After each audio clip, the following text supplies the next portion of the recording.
We've seen, too, how autocratic governments and terrorist organizations have concocted false cultural narratives of their own to deceive followers or citizens, while also limiting access to news and truth. It is also right that there are those who have no connection to digital media at all, for whom other cultures still seem alien, suspect, and whom we also need to reach, sometimes person to person, face to face. And some of you are smiling because it is nice every now and then to have someone who still believes in the power of face-to-face engagement. And we have seen how anti-Americanism persists in many corners, giving rise to violence against citizens, nations, and partners.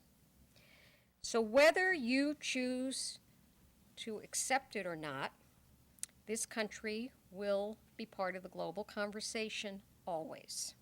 And not only through our actions as a government, but through the popular culture with which we are identified. So, we've gotten over the first hurdle. The question isn't whether we're going to participate in public diplomacy, of which cultural diplomacy is part, but now how are we going to harness it as a force for good? Therein lies the opportunities that each one of you and all of us have. People worldwide are hungering for freedom and opportunity, and they are looking for examples to emulate. And while the United States does not provide the only model to emulate, we have some positive contributions, I think, to make. And when we engage on a cultural level and we talk about our positive contributions, doors unlock. Sometimes they even fly open. I want to talk to you a little bit about the attack on Malala. How many of you now know the name when I say Malala? Amazing. 14-year-old girl attacked by the Taliban for going to school.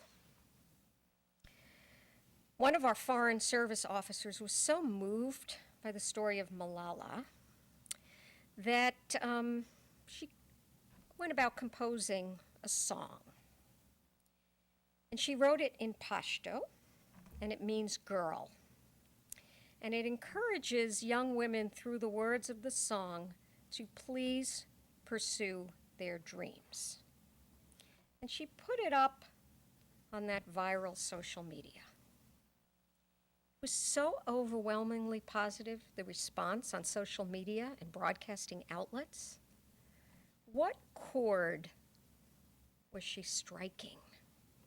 Both of them.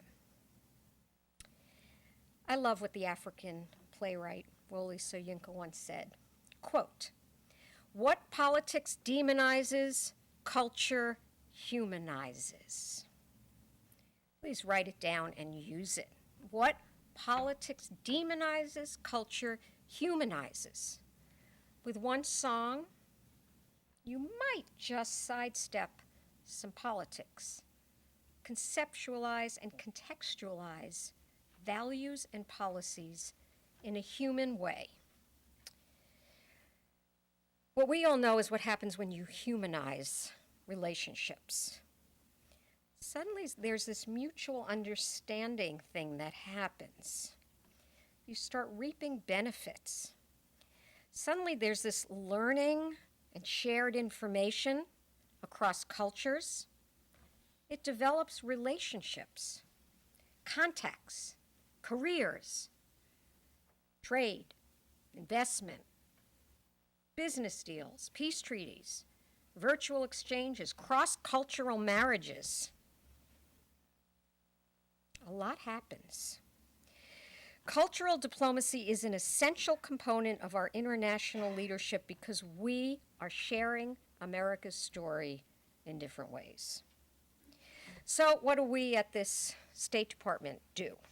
Well, we regularly showcase American culture for the 15 million visitors who show up at American spaces around the world, be they large cultural centers or modest corners in libraries. You know how many American spaces the United States has? 850. Little known fact. 850 American spaces worldwide sharing culture. Yes, we do reach out to foreign audiences face to face and through connective technologies. We do support civil society. We do bring lawyers together and journalists and artists and educators and students.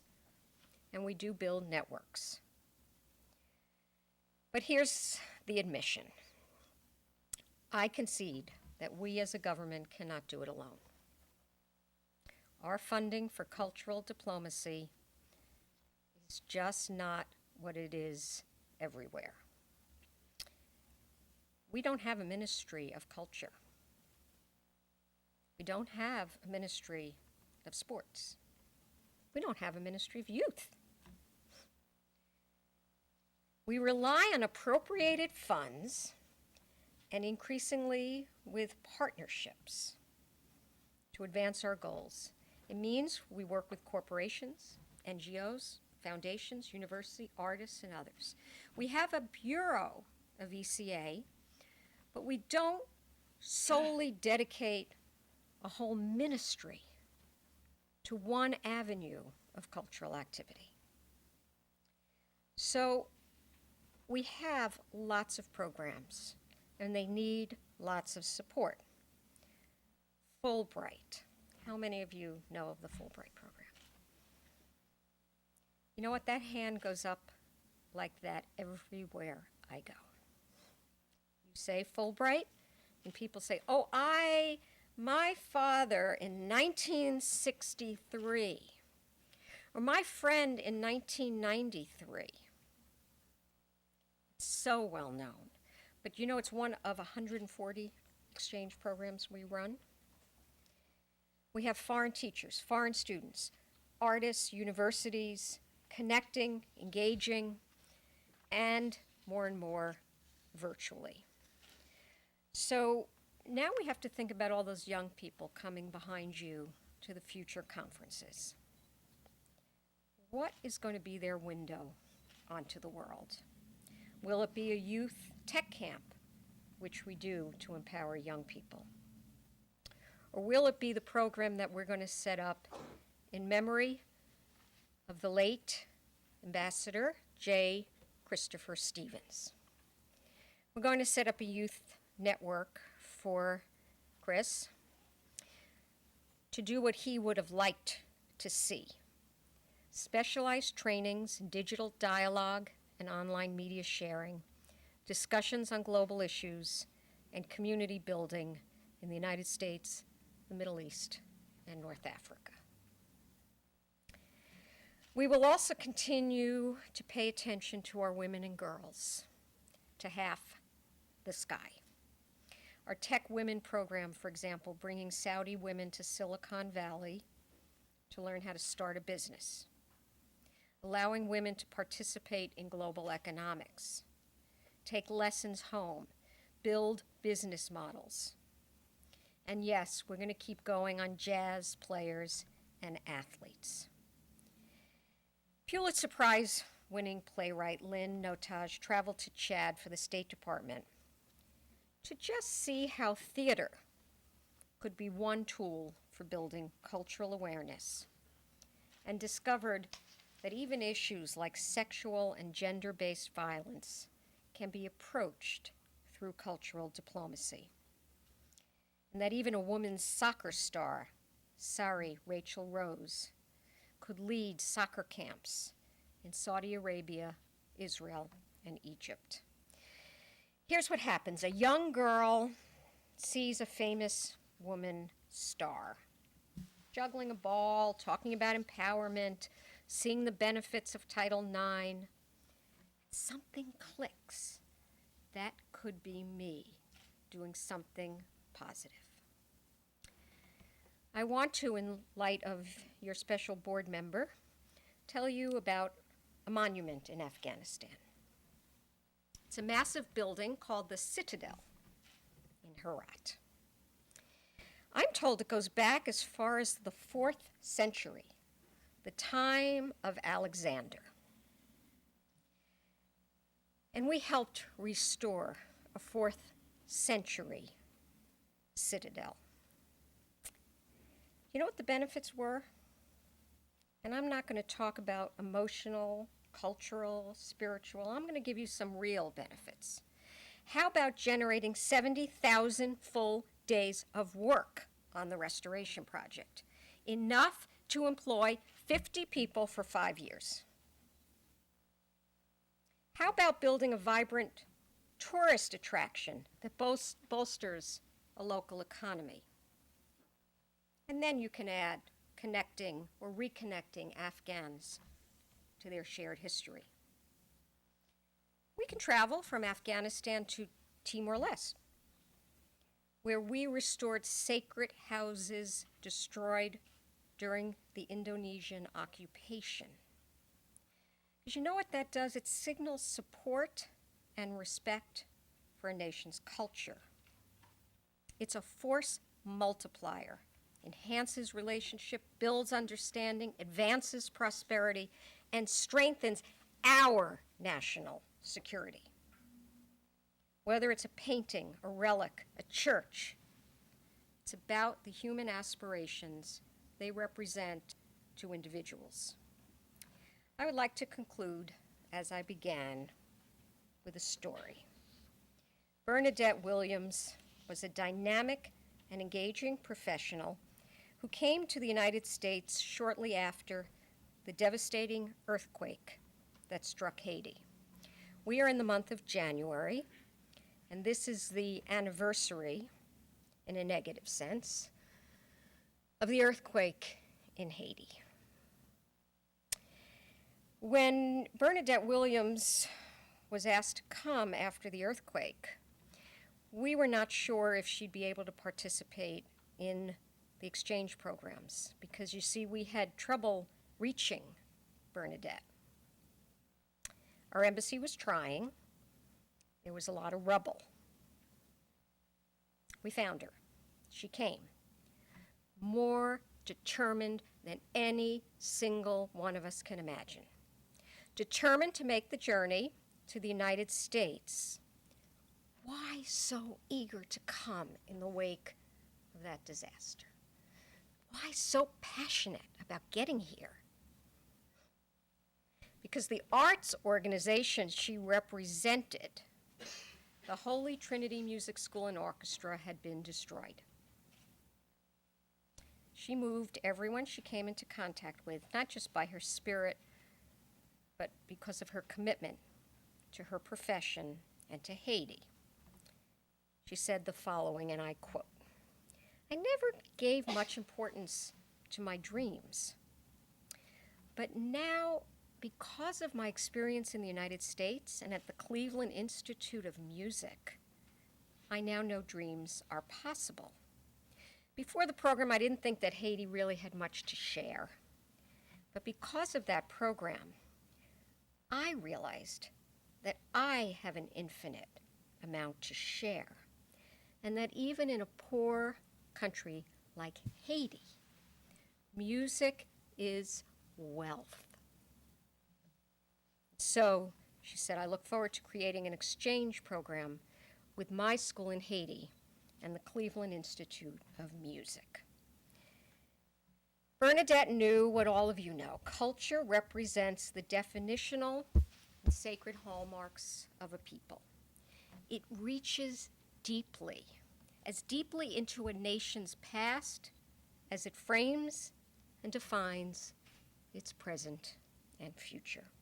When we bridge cultures, we don't just enshrine what people treasure.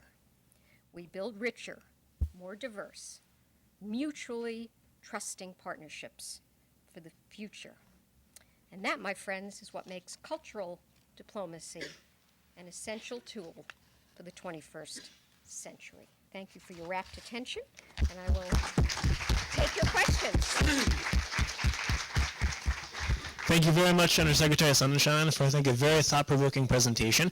I've been told by your assistant we have about 10 minutes. I think then you have to get back to your office. Allow me to ask a very brief question, and then I'd like to take a number of brief questions to try to get as many insights as we can from you. Now, we understand that the budget is very limited, of course, of the State Department currently. Let's imagine, however, that we had a magic wand and we could take 10% of the budget from the Defense Department and give it to, let's say, culture diplomacy initiatives. What would you do with that? In the sense, we've seen so many models, America House, Jazz Ambassadors, Fulbright, etc. What do you think would be the most useful investment, let's say, if we wanted to do more culture diplomacy today? One word, and if you write the check, I promise we'll do it. Alumni. There are 1 million alumni around the world who have participated somewhere in their life in a U.S.-funded exchange program, many of them education and culture. Imagine if we could reach them all, what ambassadors they would be of the American experience. We're trying, but it takes having alumni coordinators in every country. It takes databases and social networking and keeping up with everyone's changing contexts. So I would build up and make robust that alumni core that is so ingrained the experiences of being here. Thank you very much. Now I'd like to give the microphone immediately to you. I would suggest let's try to limit the questions to, let's say, 30 seconds to allow as many voices as possible. And if you could briefly introduce yourself when posing the question, that would be great. Who would like to go first? One start, in the back. or maybe we'll start in the front and then we'll move right to the back. Yeah, hi there, Frank Uciardo. Frank Uciardo from CBS News Up to the Minute.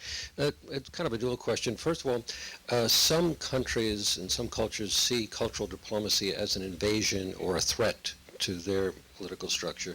Can you address that? And also, in the upcoming next 4 years, what do you see as sort of the hot spots that your administration, the Obama administration, is going to be looking at, say, Syria, North Korea, Iran, those sort of things, and of course, how you think cultural diplomacy might be injected into those arenas? Well, because you're a news person, I'm going to give you a very newsy answer. But you're a former news person too, so you're good at this. I'm going to make sure I give you something newsworthy. Syria. One of the areas we're working on in the midst of all the issues surrounding Syria is the preservation of its cultural heritage, which may just be some of it destroyed. And so one of the areas that we work on that pushes back on that cultural invasion issue is preservation of cultural heritage. We're coming up on the 10-year anniversary of the looting of the Baghdad Museum. And I will be going to Iraq in March, which is the anniversary month, because we have to constantly remind people that we care about those fragments of museums and monuments and libraries.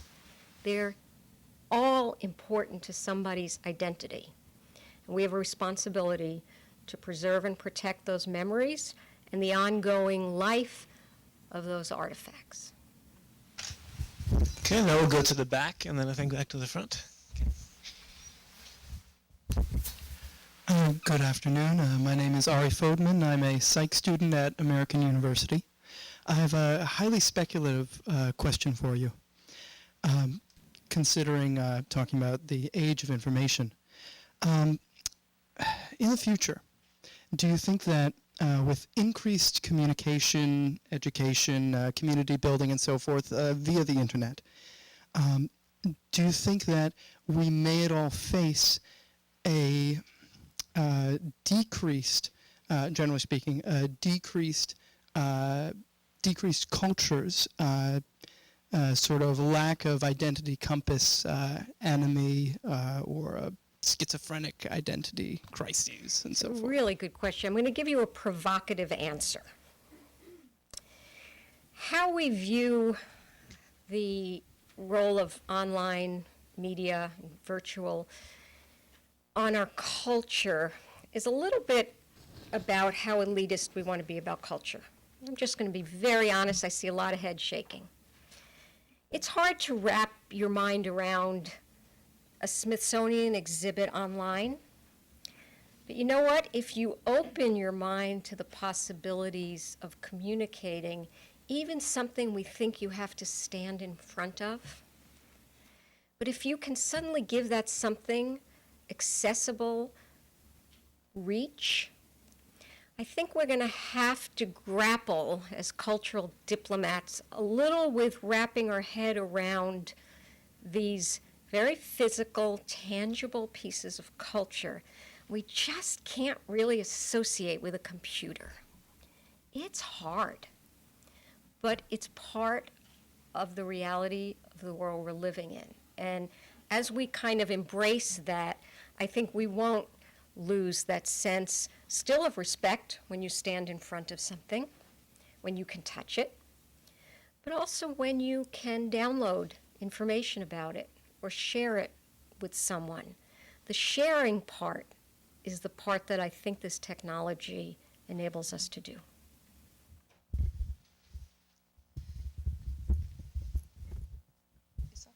Okay, sorry.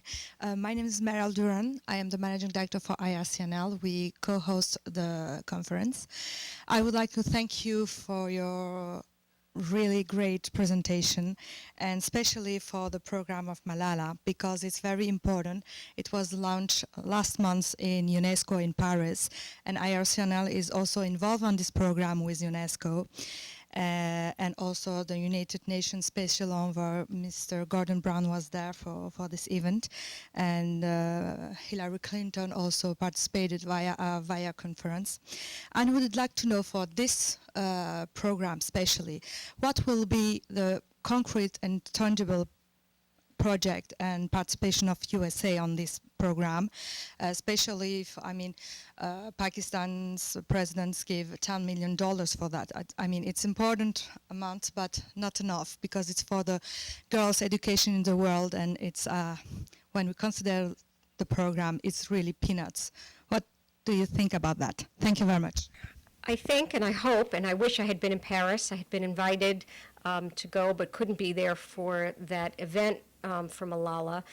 I hope we'll continue to dedicate resources to women and girls writ large and to education. I haven't checked specifically on coming out of the Paris event what we'll be doing from a resource standpoint, but I certainly will, and I will certainly continue to fight for those important issues. Okay, and I think 2 final questions. Let's see if we have time. Hi, good afternoon. My name is Jessica Henry, and I'm a recently returned Peace Corps volunteer. I'm sure, as you know, that Peace Corps' third goal is to bring our host country culture back home to the States. So that is part of the State Department's program. As a theater artist, I'm interested in knowing what other options might be in the future on the horizon at the State Department for people like returned Peace Corps volunteers who want to continue to bring that dialogue and bring those stories and social issues to the American people. Thank First of all, I want to thank you for being part of the Peace Corps. It is such a unique and special organization. It's teaching English in the smallest and most rural and sometimes impoverished communities. And English language, this language is part of culture. So the work you do is extraordinary. I happen to be very enthusiastic about theater diplomacy. I will recommend to you Brandeis University, which has put together a documentary on the role of black box theater in taking on difficult subjects. There are certain subjects that only in a live theatrical experience can people really dissect, and it's very impressive. They have theater artists from around the world. They are knocking at our door, and I did very enthusiastically see them, and we'll see where theater diplomacy goes. So thank you very much for the question. My name is Thea Richard, and I actually have the privilege of working on the International Visitor Leadership Program, and which is a State Department program bringing exchanges for 3 weeks. And I want to thank you for allowing the director, Alma Candelaria, to allow the agencies to implement a program we did, the first ever on culinary diplomacy. But I also want to ask another question in that regard. As a partner with the State Department or for any other nonprofits, how can we help increase the budget or the money that's not spent as opposed to defense on diplomacy, on this face-to-face interaction? Is there anything that we can do? You mentioned alumni or other ways we can support. This is probably the best closing question and closing act for me. it's very hard to explain to people who work in such a dedicated way overseas why we have to fight for things at home at times.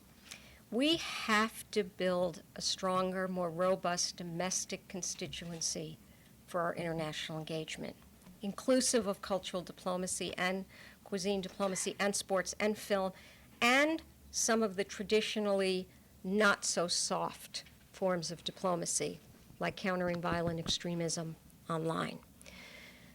All I can say is make your voice heard.